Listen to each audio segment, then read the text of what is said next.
Assalamualaikum warahmatullahi wabarakatuh. Bapak Ibu jamaah maghrib yang dirahmati Allah Subhanahu wa taala, sebelumnya nanti saya minta izin sebab tidak berjamaah Isya di sini. Karena ada malam ketiga yang harus saya hadiri habis Isya. Jadi masbuk. Yang kedua, kita berdoa kehadapan Allah Subhanahu wa taala kepada jamaah yang ada di sini, mungkin yang ada di online juga. Kiranya siapa yang menyaksikan kegiatan hari ini dengan hajat kita masing-masing dan sama hajat kita bersama, kiranya kita ini adalah orang-orang yang selalu dalam lindungan Allah Subhanahu wa taala. Kita ini mendapat keampunan atas semua dosa-dosa kita, diberi hidayah, petunjuk semua kehidupan kita. Hajat-hajat keduniaan kita dimudahkan Allah dan diijabah Allah Subhanahu wa taala. Diberikan Allah kepada kita kesehatan, keafiatan, keluasan rezeki, keberkahan rezeki, dan diberikan Allah kepada diri kita keturunan-keturunan yang mulia dan taat kepada Allah Subhanahu wa taala. Insyaallah kita semua adalah orang-orang yang husnul khatimah. Salawat dan salam kita hadiahkan kepada Rasulullah sallallahu alaihi wasallam. Mudah-mudahan kita semua tetap istiqomah menjadikan Rasulullah sebagai uswatun hasanah. Bapak Ibu jamaah maghrib yang dirahmati Allah Subhanahu wa taala. Masjid kita ini termasuk masjid yang aktif, diberikan fasilitas dan kemudahan untuk memakmurkan masjid. Maka bergembiralah sebenarnya mukimin, orang-orang yang mukim yang tinggal di seputaran masjid ini, karena tidak hanya diberi kesempatan untuk melaksanakan sholat masjid ini, tapi juga dengan segala kegiatan ikhtiar bil ilmi, ada di dalamnya belajar, ada di dalamnya berzikir, bersilaturahim, yang semua dijadikan satu, dan ini namanya ikhtiar, Pak. Makanya disinilah representasi dari innama ya'muru masajidallah man amana billahi wal yaumil akhir wa aqamas shalah wa ataz zakah wa lam yahsya illallah. Jadi orang yang memakmurkan masjid itu punya potensi kuat sebagai leader dari penegak keimanan dan ketauhidan itu. Nah, oleh karenanya mari kita berburu-buru untuk memakmurkan masjid ini. Karena masjid yang sudah diberi kekuatan dan kesempurnaan harusnya juga menjadi kegembiraan para jamaah untuk menyemarakkan, menghadirkan diri, dan tidak punya alasan untuk tidak gembira masuk kepada masjid ini. Karena selain dari masjid ini jalan taat kepada Allah, juga banyak pula kemudahannya. Kadang-kadang ada di masjid-masjid kecil, untuk membuat pengajian saja mereka banyak fikir, ya, jamaahnya banyak kali, duitnya ada. Kayak mana mengundang ustaz, kira-kira gitu. Nah, jadi saya kira ini menjadi cemeti bagi kita semua untuk sama-sama kita memakmurkan masjid. Sama semua yang ada di Indonesia juga begitu. Fa'tabiru ya ulil albab, kita ambil iktibar, ya. Saya mencerminkan satu keadaan, ya. Pernah saya pergi ke satu negara yang minoriti, tidak usah disebutlah negaranya. Lalu kita hadir sebagai narasumber, ya, 2 jam sebelum acara sudah ramai betul. Karena bagi mereka ada semacam doktrin bahwa orang yang bersengaja meninggalkan majelis ilmu bersengaja meninggalkan hidayah. Wah, itu bersengaja meninggalkan majelis ilmu maka bersengaja meninggalkan hidayah. Karena hidayah itu ada ikhtiarnya. Jadi tidak bisa hanya ditunggu-tunggu tiba-tiba awak jadi alim aja gitu. Harus ada ikhtiarnya, dan salah satu ikhtiarnya adalah belajar. Bapak Ibu yang dirahmati Allah, hari ini saya mau ajak kita bermuhasabah dari Al-Anfal, Al-Quran surah Al-Anfal ayat 2, ya. Dan ayat ini mungkin kita hafal semua. Innamal mu'minuna allazina iza zukirallah wajilat qulubuhum wa iza tuliyat alaihim ayatuhu zadathum imana wa ala rabbihim yatawakkalun. Sebenarnya Yas'alunaka 'anil anfal itu kalau di ayat atas itu kan bicara tentang harta rampasan perang gitu ya. Begitu ditanya, hak siapa ini harta rampasan perang? Kata Allah, itu hakku, kata Allah. Makanya tidak boleh rakus kepada hak Allah. Kalau kita bicara terminologi, berarti harta dunia ini juga hak Allah. Disitulah kenapa ada zakat. Karena orang yang punya harta tak membayar zakat berarti merampas hak Allah dalam tanda kutip. Jadi tipenya orang mukmin yang punya rezeki menengah ke atas, jangan lagi berpikir zakat fitrah. Zakat fitrah itu zakat yang paling pelit. Jadi jangan pala buat status, update status di Facebook, alhamdulillah hari ini saya sudah bayar zakat fitrah, kembali suci saya dan keluarga saya. Alamak, zakat fitrah itu, Pak, kalau jajan kita pergi ke ke mall, belum ada apa-apanya zakat fitrah itu. Berapalah zakat fitrah? 5 orang paling 200.000. Ya kan? Itulah mau kita anggar-anggarkan membersihkan diri kita satu tahun. Aduh, enggak itu, Pak. Zakat fitrah itu adalah zakat yang menguji sensitivitas orang yang hidup di muka bumi ini. Makanya sunnah hukumnya bahkan menjadi muakkad dan wajib kalau orang yang diberi zakat, ya mustahik, pada saat itu meluber zakat yang diberinya dan saat itu tiba-tiba menjadi orang yang mampu dia, maka saat itu dia pun harus membayar zakatnya. Sampai begitu. Nah, lalu levelnya gimana? Ya zakat malah beralihlah. Nah, ini yang paling sulit. Kenapa? Karena manusia begitu ibadahnya dihubungkan kepada harta, al-mal, maka dia akan sangat rasional mengeluarkannya. Makanya itu dalam beberapa riwayat kan disebut, ternyata yang paling sulit beribadah itu, kalau konteksnya ibadah adalah bukan sholat, Pak, bukan puasa, tapi bersedekah, berbagi, ya. Wa atuz zakah dalam terminologi yang luas bisa infak, bisa sedekah, bisa zakat, bisa wakaf. Itu ternyata jauh lebih sulit dibanding puasa. Kenapa? Karena orang yang berbagi melalui hartanya, dia akan sensitif kepada rasa capeknya untuk mendapatkan harta itu. Aku nggak cari duit ini setahun ini, masa ngeluarkannya segini banyak juga ini gitu. Nah, itu kira-kira berpikir dia. Nah, maka bagaimana membuat kita mudah mengeluarkan harta kita untuk banyak keadaan tadi? Jawabannya hanya dengan cara merasa, meyakini, memahami bahwa harta yang kita miliki itu hanya potensinya hanya tempat persinggahan atau titipan yang penuh amanah kepada kita dari Allah Subhanahu wa taala. Jadi saya sering menyebut begini, kita punya tapi tak memiliki. Ya, kita punya tapi tak memiliki. Siapa itu orang yang punya? Ya, saya ini, air ini punya saya ini, Pak. Tapi apakah ini milik saya? Saya yakin ini bukan milik saya. Karena hadirnya juga bukan dari tangan saya, hadirnya bukan sebab kemampuan saya, tapi hadirnya sebab fasilitas, sebab saya duduk di sini. Begitu selesai saya ceramah nanti, air ini tidak saya minum habis, maka air ini berubah kepemilikan, tidak lagi menjadi milik saya. Mungkin siapa? Ya boleh, siapa yang mau minum atau dibuang airnya. Jadi kepemilikan yang hakiki itu Allah Subhanahu wa taala. Bagaimana cara Allah menunjukkan bahwa dia memiliki? Cara Allah adalah membuat puyeng orang yang punya itu. Ya kan? Puyeng, Pak. Waktu punya uang 2 juta, dia bilang begini, beli handphone harga 1 juta pun oke lah, gitu kira-kira. Yang penting ada handphone.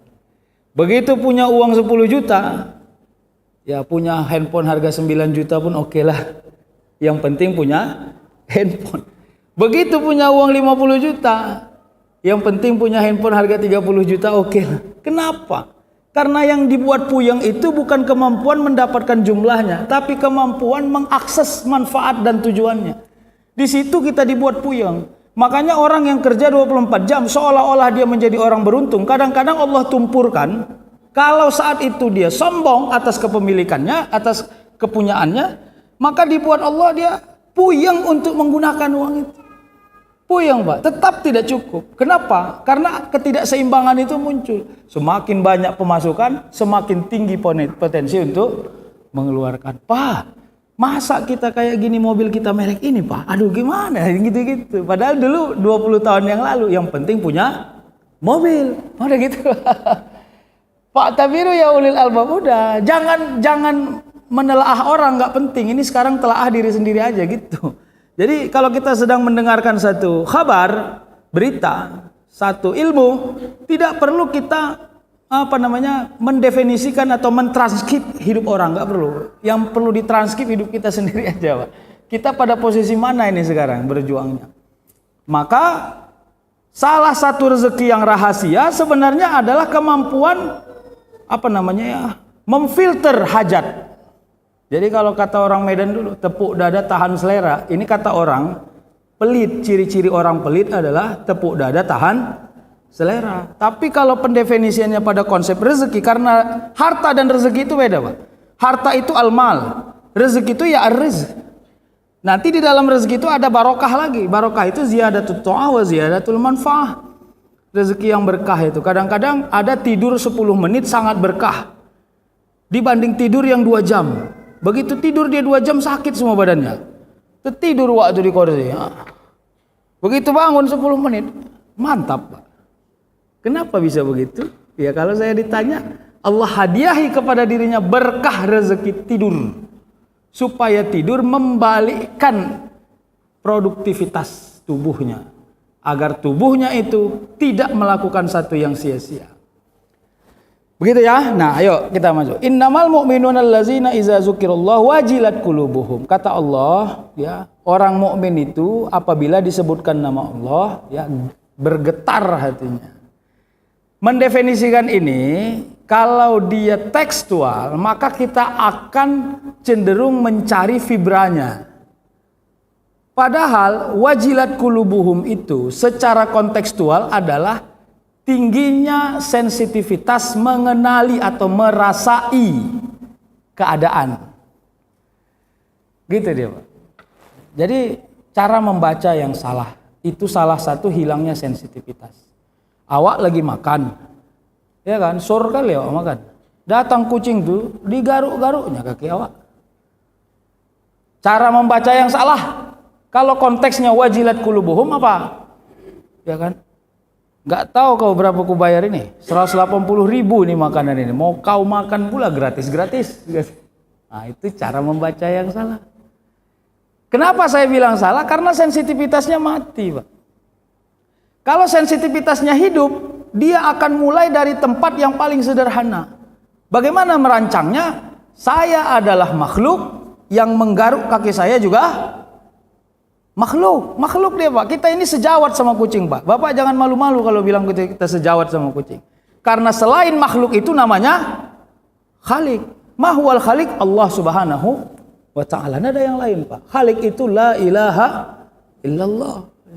Jadi mahwal makhluk masih wallah. Siapa itu makhluk? Selain daripada Allah dialah makhluk. Maka kucing itu juga makhluk. Maka sebagai sejawat sensitivitasnya harus hidup. Nah bagaimana? Ya tergantung apa yang engkau rasakan kepada kehadiran kucing yang sekedar mengganggumu untuk berbagi rezeki. Kira-kira kan begitu ya. Bagaimana? Ya selanjutnya terserah Anda. Karena di sana ada fungsi akal yang bekerja dan akal ini akan menerjemahkan mau berbuat apa kita. Ini yang kemarin ada poster yang kita buat ya. Kita ini sering dibuat Allah punya kemampuan pada 2 keadaan yang sama. 1 mampu berbuat baik, 2 mampu berbuat jahat di keadaan yang sama. Pertanyaannya saat itu apa yang engkau buat? Ini jawaban ini menentukan tingkat originalitas cara bekerja akal kita. Ya, bagaimana tuh kira-kira? Ya. Sini ada duit. Yang punya sudah mengakui bahwa uangnya hilang. Tapi ada di depan kita. Kalau seandainya kita ambil, yang punya pun sudah ridho bahwa uang itu hilang. Tapi di saat itu saya juga paham kalaulah uang ini kembali kepada pemiliknya maka saya akan berbuat baik. Pertanyaannya saat itu apa yang kau buat? Itu yang penting, Pak. Jadi kita ini sering diuji Allah cara berpikir itu. Disitulah yang saya bilang sensitivitas itu. Kalau cara membacanya salah, pasti akan salah semua keadaan ini, Pak. Sama kayak orang yang hidupnya punya keraguan yang besar, Pak. Begitu duduk dia di rumah makan Padang, kalau diracun gimana? Kalau kebanyakan gimana? Kalau ini gimana? Kalau garamnya kebanyakan gimana? Kalau waduh, akhirnya nggak pernah nyaman kita makan, Pak. Kenapa? Karena kita ragu. Nah, dan ragu itu salah satu penyakit, ingat itu. Ya, min syarril waswasil khannas. Terminologi waswas itu bukan hanya pada konteks ragu memilih, tapi ragu istiqomah pada kebaikan. Kenapa? Karena istiqomah pada kebaikan sering membuat kita jenuh kalau kita tidak belajar gembira istiqomah. Makanya setelah melakukan amal, fase berikutnya istiqomah. Setelah istiqomah, fase berikutnya belajar bergembira. Nah, kalau sudah sampai di 3 terminologi ini, tidak pernah akan datang rasa capek dan jenuh beribadah. Ya, Bapak Ibu yang dirahmati Allah. Jadi bagaimana wajilat qulubuhum? Kenapa hati yang disuruh? Karena hati itu ruang sensitivitas, ya. Jadi qulubuhum saya tidak sampai kepada apakah itu jantung atau hati yang paling dalam, tapi saya ingin mendeskripsikan adalah kemampuan kita membaca yang benar pada setiap keadaan. Bapak Ibu begini, ya, ketika kita ketemu dengan satu keadaan, ya, kita mampu membantu orang itu. Tapi di satu sisi, kalaupun nggak kita bantu, dia juga nggak pernah menagih bantuan dari kita. Nah, pertanyaannya bagaimana? Yang sulit itu, yang mudah itu kan gini. Kalau saya bantu dia gembira, kalau nggak saya bantu dia merasa menagih. Nah, itu mungkin akan lebih mudah. Kenapa? Sebagai orang yang punya power atau kemampuan kita akan bantu. Kenapa? Karena dia bergantung pada bantuan kita. Nah, sekarang problemnya bukan begitu. Kita bantu dia gembira, nggak kita bantu dia nggak pernah nagih kepada kita. Nah, di situ pun kita diuji. Kenapa? Karena mengambil kesempatan itu bukan hanya karena ada yang dibutuhkan, tapi juga karena ada aksesnya. Nah, aksesnya apa? Ya terserah. Ya, jadi itu yang selalu kalau saya ingin membaca hidup kita ini, Pak. Kalau kita sering diribetkan orang pada urusan-urusan yang kita mampu, kalau saya disuruh menerjemahkan dan membacanya, berarti Allah masih sayang kepada diri kita karena Allah dekat-dekatkan kita untuk bisa memudahkan urusan orang. Gitu, Pak. Tapi kalau orang sudah mulai menjauh dari bantuan kita, berarti kita ini sudah mulai eksklusif, Pak. Ingat, kadang-kadang amal kita itu tidak berhasil sempurna kalau kita andalkan hanya pada ritual. Tidak berhasil sempurna, Pak. Diajak zikir lebih banyak awak tidur. Diajak baca Quran lebih banyak awak menghayal. Diajak sholat panjang ayat awak pun melamun-melamun. Cuma nah, apa yang mau kita andalkan, ya kan? Begitu dibaca imam tuh Yasin wal Qur'anil hakim, mulailah dia menghayal, besok makan apa ini ya. Jadi mohon maaf ya Pak, saya bicara dalam konteks yang awam sajalah. Nah, maka sebagai orang yang awam pada semua amal ritualnya yang pas-pasan, maka harus berhasil mencari amal-amal muamalah, amal-amal annas ya, sosial sebagai tempat yang berbeda untuk menyempurnakan amal-amal tadi. Apa fungsinya? Menghidupkan sensitivitas, wajilat qulubuhum tadi. Jadi zikirullah ini maksudnya apa? Ketika kita mendengar orang memuji, orang mengagungkan Allah, orang membaca Al-Quran, orang bersangka baik kepada Allah, enak nggak Pak? Kadang-kadang kita sering bertemu dengan orang yang bersangka baik kepada Allah justru di tempat-tempat yang rawan pada keangkuhan. Ya, duduk awak di tukang parkir. Begitu cerita, dia bilang, ah mantap kali bang siang ini bang, udah dapat limpul bang siang ini. Ini limpul untungku bang, cepet dapat limpul setoran, limpul untung. Wah paten kali bang. Aku jujur aja kalau sampai jam 4 ini dapat 25 lagi bang, pulang aku bang. Bayangkan berarti 75 Pak.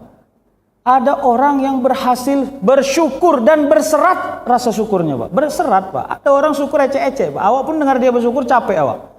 Ya kan? Alhamdulillah Allah kasih aku makan. Cemana lah Ustaz, cuman kayak gini lah makanannya. Tapi alhamdulillah lah Ustaz daripada nggak ada. Cemana lah mau beli yang mahal. Bingung awak, dia bersyukur atau cemana lah. Ya kan? Sikit-sikit syukur, bentar-bentar cemana lah. Sikit-sikit syukur. Tapi ada orang syukurnya berserat Pak. Malu awak yang diberi Allah rezeki banyak, tak berhasil seperti dia bersyukurnya. Ngeri, Pak. Jadi kadang-kadang kita yang punya harta diuji, Pak. Apa diujinya? Tujuan hidupmu apa? Ya, ekspresi hidupmu bagaimana? Dan hasil yang kau hasilkan itu apa? Jadi itu yang perlu ditanya. Makanya di kajian subuh yang lalu kan saya katakan, tidak boleh sama, Pak. Orang yang tak punya harta, saya nggak bilang miskin ya, orang yang tak punya harta, cara dia mengelola hidup adalah dengan mencari harta. Orang yang banyak harta, juga cara dia mengelola hidup adalah mencari harta. Pertanyaannya, apa perbedaannya? Harusnya beda, Pak. Beda. Untuk membuat itu beda di mana? Ya hanya dengan rasa syukur. Oke ya, harusnya yang tak punya harta mencari harta, yang punya harta berbagi harta. Itu secara kontekstual, Pak. Jadi disitulah letak simbiosis kenapa Allah menyayangi orang-orang miskin. Bagaimana cara Allah menyayangi orang-orang miskin? Dengan cara orang-orang yang banyak harta mengasihi orang-orang yang tak punya harta. Begitulah simbolnya harusnya. Dan PR-nya di siapa? PR-nya di kita. Nah, jadi akal kalkulatif itu menjadi perjuangan kita. Akal kalkulatif itu kita semua punya, Pak. Ya, saya aja punya. Begitu saya hari ini sudah infak, saya akan hitung-hitungan. Ya, masa infak lagi hari ini, besok aja lah. Kira-kira gitu. Kenapa bisa begitu? Ya itu tadi, karena kita merasa capek mencari.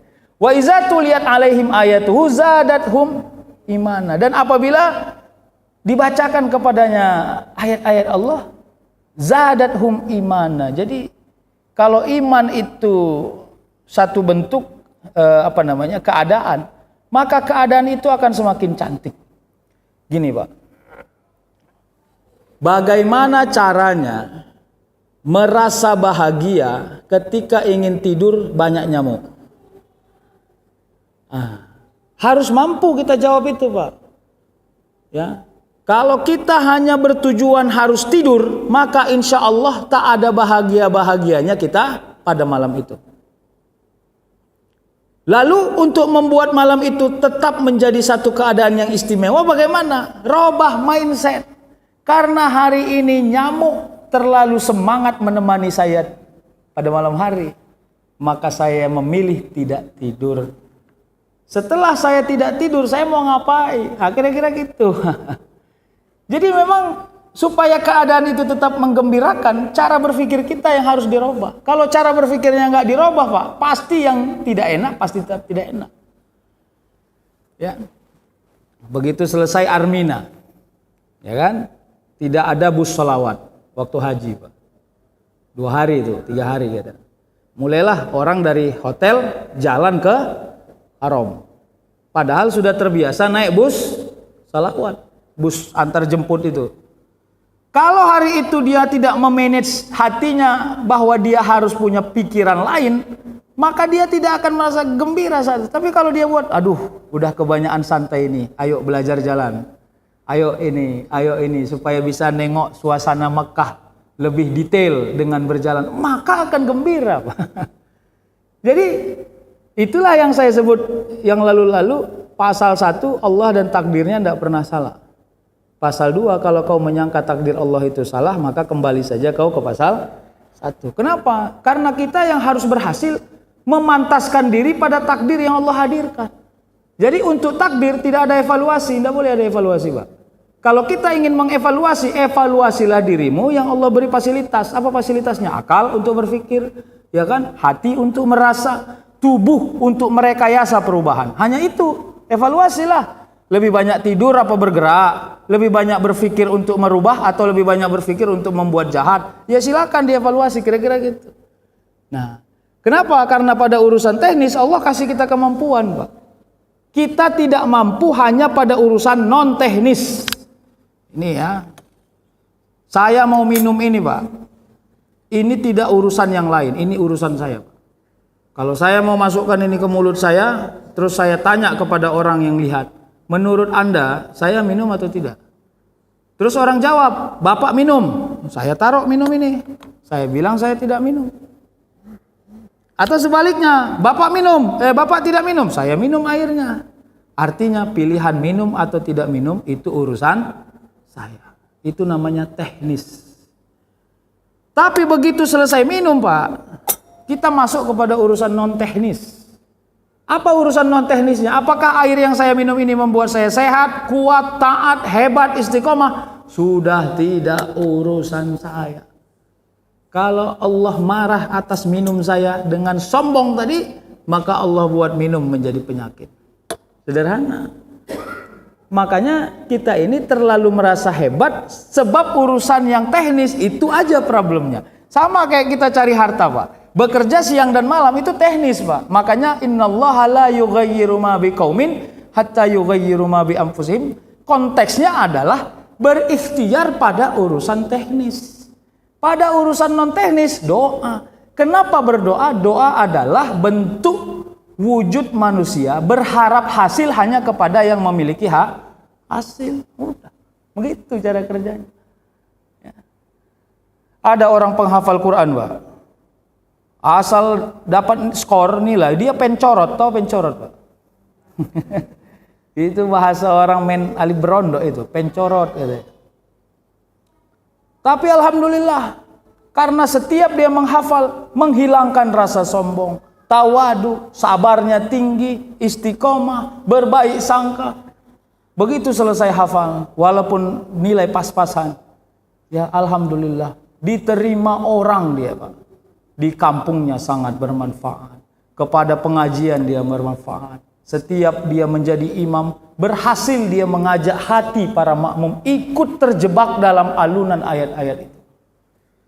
Jadi chemistry-nya seorang imam kepada makmum bukan hanya kemampuan melafazkan ayat dengan panjang. Kalau saya mendefinisikannya begitu. Kemampuan imam mengajak hati para makmum ikut terjebak pada suasana ayat.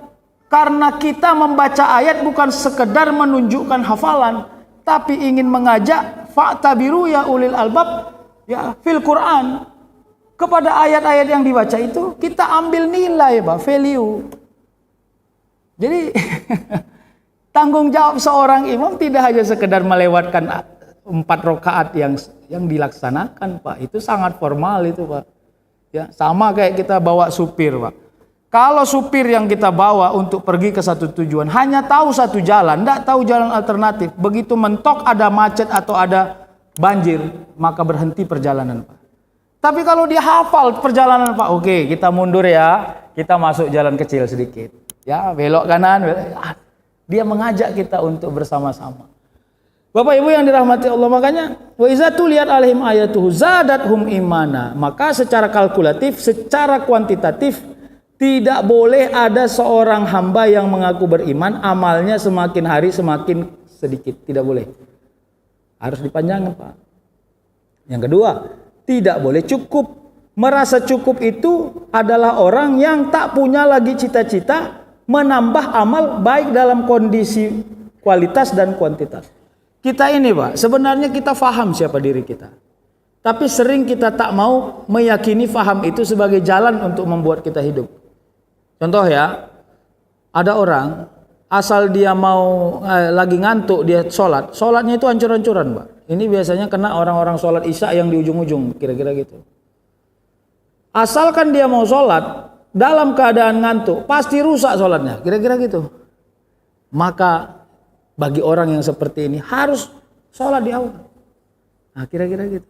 Jadi kita ini sebenarnya paham sama kayak orang. Kalau dia kekenyangan, sholatnya hancur-hancuran, Pak. Maka orang kayak gini jangan dulu makan sebelum sholat. Jadi sebenarnya kita paham siapa diri kita. Cuman kita sering tidak menjangkau itu, ya. Apalagi kalau ibu-ibu kalau udah kena sampai yang ribet-ribet itu ya. Makanya kenapa disebutkan jangan melaksanakan sholat ketika sedang lagi sibuk, karena kita akan bercampur pada urusan itu. Nah, penutup dari ayat itu apa? Wa ala rabbihim yatawakkalun. Jadi Bapak Ibu, ternyata bahasa yatawakkalun atau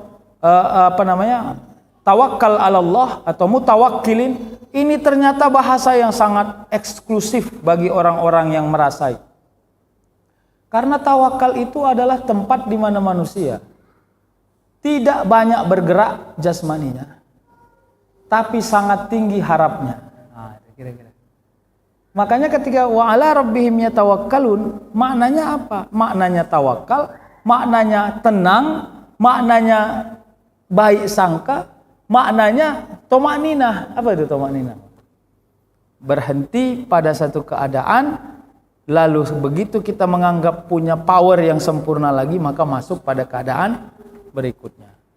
Jadi kalau kita hubung-hubungkan semua ayat ini, jadi jangan bilang bahwa ayat-ayat itu parsial ya Pak. Semua sesungguhnya ayat di 114 surah itu saling terhubung satu sama lain. Pernah diuji Pak. Tapi ini juga harus kita pahami. Suatu hari ada lomba pidato anak-anak madrasah diniyah setingkat SD. Ya kan? Lomba pidato. Jadi pidatolah anak ini. Umur kelas 6 SD. Judulnya adalah bertakwa kepada Allah. Begitu dia salam, Assalamualaikum warahmatullahi wabarakatuh. Judul saya adalah bertakwa kepada kawan-kawan sekalian. Kita harus menguatkan takwa kepada Allah Subhanahu wa taala. Seperti ayat Allah dalam Al-Qur'an, ya ayyuhallazina amanu kutiba alaikumussyam kama kutiba alal ladzina min qablikum la'allakum tattaqun. Semua peserta ketawa, Pak. Woi, salah itu ceramahmu, itu ceramah tentang puasa, katanya gitu kan. Wahai orang-orang beriman, diwajibkan atas kamu puasa. Nah, padahal tadi judulnya apa Pak? Takwa. Ayatnya ayat puasa. Nah itu. Kalau bicara sistematika berpikir, ceramah itu salah. Karena tidak sesuai tema dengan isi. Begitu ya cara membacanya. Tapi kalau kita bicara tentang bagaimana cara Allah memberi hidayah dan menghidupkan hikmah, nah hati-hati Pak. Itulah mukjizatnya Al-Quran salah satunya. Apa mukjizatnya salah satunya? Ayat yang sama dibaca oleh orang yang berbeda, di keadaan yang boleh saja sama, cara memahami hikmahnya bisa sangat berbeda-beda. Ya. Sama bedanya dengan puisi, Pak. Kalau kita baca puisi, hampir sama cara kita memahami teks itu. Tapi kalau bicara hikmah, pada Al-Quran sebagai mukjizat bisa berbeda. Nanti kalau kita ajak meneruskan anak ini, kalau saya katakan anak ini nggak ada yang salah. Karena salah satu instrumen menguatkan ketakwaan adalah puasa. Jadi jangan langsung disalahkan. Ya kan? La'allakum tattaqun, di ujungnya ada Pak. Tapi karena kita terlalu sistematis berpikirnya, maka kita anggap semua yang tak konsideran yang disebutkan salah. Padahal banyak orang Pak mendapat hikmah justru bukan dengan ayat yang dia menjadi problemnya. Ya kan, dia punya utang, tiba-tiba dibacakan qul huwallahu ahad, Allahus somad, seperti gembira hatinya Pak. Yang diajak bukan bagaimana cara membayar hutang. Tapi begitu ayat itu dibaca, hatinya seolah-olah mendapatkan hikmah untuk bersandar, berserah kepada Allah dengan sempurna. Karena Allah yang maha ahadiyah, tidak ada yang lain. Nah dengan power itu, besok paginya dia punya semangat untuk mencari dan berikhtiar membayar hutangnya. Bisa nggak cara melihatnya gitu? Jadi nggak bisa sistematis seperti akal manusia, karena manusia makhluk, sementara yang kita baca adalah ayatul Quran, yang Quran itu diturunkan oleh Khalik. Jadi cara membacanya juga nggak bisa pernah sama. Jadi sama kayak di kampung Pak. Bentar lagi, sedikit lagi waktunya. Ya kan? Ada seorang kakek-kakek, lama tobatnya kakek ini. Begitu umur 67 baru tobat. Ya kan? Barulah mulai belajar Al-Quran. Cuman satulah ayat yang dihafalnya Pak. Qul huwallahu ahad. Ya, akhirnya semenjak umur 67 tahun itu sampai dia 80-an tahun sholat, ayatnya hanya qul huwallahu ahad. Malaikat itu udah paham, ini kalau kawan ini sholat qul huwallahu ahad aja ayatnya ini. Rakaat 1 kulhu, rakaat 2 kulhu, zuhur kulhu, asar kulhu, maghrib kulhu. Nggak ada yang nggak kulhu Pak, semua kulhu. Akhirnya pada suatu hari sakit cucunya, ya kan, pulang ke rumahnya, udah dibilang sama anaknya, udah 5 kali berobat ya, tapi nggak sembuh-sembuh, udah disuntik, sudah di ini, flu, demam. Akhirnya kakeknya karena rasa sayangnya diambilnya lah air, ya kan, air. Sinilah kakek obatilah dulu ya. Ini kan perkara percaya tak percaya. Dibukanya lahir itu. Qul huwallahu ahad, Allahus samad, lam yalid. Begitu selesai, Pak. Suruhnya cucunya minum. Begitu minum, keluar keringat jagung tuh, Pak. Sehat cucunya. Wah, hebohlah sekampung. Cucu sakit 5 kali berobat hanya diobati dengan kulhu. Langsung jadi tabib kakek itu. Nah, yang mau saya kasih tahu adalah manusia ini sering tak mau bersahabat dengan ayat Al-Quran. Padahal kalau ayat Al-Quran itu kita jadikan teman akrab, maka Allah memudahkan semua urusan dari keyakinanmu kepada Allah yang menurunkan Al-Quran. Tapi bukan kepada ayatnya, Pak, karena ayatnya juga makhluk. Ingat itu, kepada Allah yang menurunkan Al-Quran, lalu kita membacanya, memahaminya, mengambil hikmahnya, dan merubah hidup kita sebab pemahaman kita. Jadi begitu cara kerjanya. Makanya ada orang bilang itu orang ngobat-ngobati orang pakai air itu bid'ah itu. Jangan cepat-cepat bilang bid'ah. Kenapa? Karena itu ilmunya ilmu hikmah. Ya, itu tidak ilmu sebab akibat, Pak. Kita ini kalau mendeteksi kebenaran Allah hanya pakai ilmu sebab akibat, kita anggap kecil Allah itu. Kenapa? Karena banyak kebenaran yang Allah sebutkan tidak melalui proses sebab akibat akal manusia. Kenapa begitu? Saya jawab, karena Allah al-mukhalafah lil hawadis. Allah itu tidak pernah sama dengan baharu. Jadi kalau kau menganggap Allah itu sama cara berpikirnya kayak engkau, berarti Allah itu baharu. Berarti Allah itu tidak Tuhan. Udah selesai, Pak. Jadi jangan, makanya kenapa disebut wa tarzuqu man tasya'u bighairi hisab. Begitu di Ali Imran 27 Allah sebut. Allah itu pemilik langit dan bumi. Allah bisa membalikkan semua keadaan. Allah bisa merubah siang menjadi malam, malam menjadi siang, hidup menjadi mati, mati menjadi. Coba kita tengok konklusi dari itu. Wa tarzuqu man tasya'u bighairi hisab. Dan aku, kata Allah, bisa memberi rezeki kepada siapapun yang aku mau. Mantasya itu hak absolutnya Allah. Tidak pakai sebab akibat. Bighairi hisab. Tanpa ada hitung-hitungan. Jadi oleh karenanya apa kesimpulannya, Ustaz? Supaya jangan pening kami dengar ceramah Ustaz. Kesimpulannya sederhana. Ya kan? Setiap pagi bisa bangun, berikhtiarlah. Untuk dua keadaan. Ikhtiar untuk duniamu dengan sesungguh-sungguhnya. Ikhtiar untuk amal solehmu juga dengan sesungguh-sungguhnya. Sudah? Habis itu jangan hakimi hasilnya, karena hasil bukan milik manusia. Hasil itu adalah keridhaan Allah memberikan hasil kepada diri kita. Kadang-kadang tempat yang tidak nyaman, tidak ada AC, banyak nyamuk, dibuat Allah orang itu mendapat nikmat, tidur nyenyak senyenyak-nyenyaknya sehingga nyamuknya bete. Tahu bete? Nggak ngaruh, ya kan? Digigit nyamuk tuh tak bergerak kawan nih, nyamuknya pun pening juga aku nengok kawan nih ya. Jadi tolong ya, makanya jangan anggap di tempat yang tidak mewah banyak orang kehilangan rezeki. Ingat, salah itu, Pak. Jangan anggap di tempat yang tidak mewah banyak orang kehilangan rezeki. Hati-hati. Kadang-kadang di tempat yang kita anggap tidak mewah, Allah pelihara rezeki orang.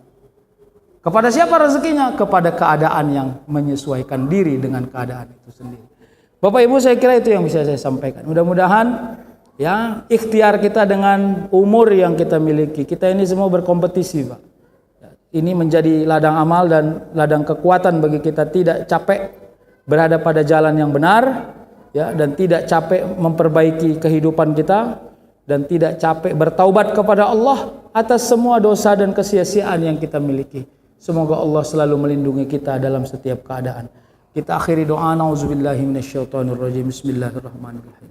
Alhamdulillahi rabbil alamin, wassalatu wassalamu ala asyrafil anbiya'i wal mursalin wa ala alihi wa sahbihi ajma'in. Rabbana zalamna anfusana wa illam taghfir lana wa tarhamna lanakunanna minal khasirin. Allahumma ighfir lana dzunubana wa liwalidina warhamhum kama rabbawna shighara wa li jami'il mu'minina wal mu'minat wal muslimina wal muslimat al ahya'i minhum wal amwat bi rahmatika ya arhamar rahimin. Allahumma la sahla illa ma ja'altahu sahla wa anta taj'alul hazna idza syi'ta sahla. Sahhil lana ya Allah, sahhil lana ya Rahman umurana fid dini wad dunya wal akhirah ya mujibas sa'ilin. Rabbana hab lana min azwajina wa zurriyyatina qurrata a'yun waj'alna lil muttaqina imama. Rabbana atina fid dunya hasanah wa fil akhirati hasanatan wa qina azabannar.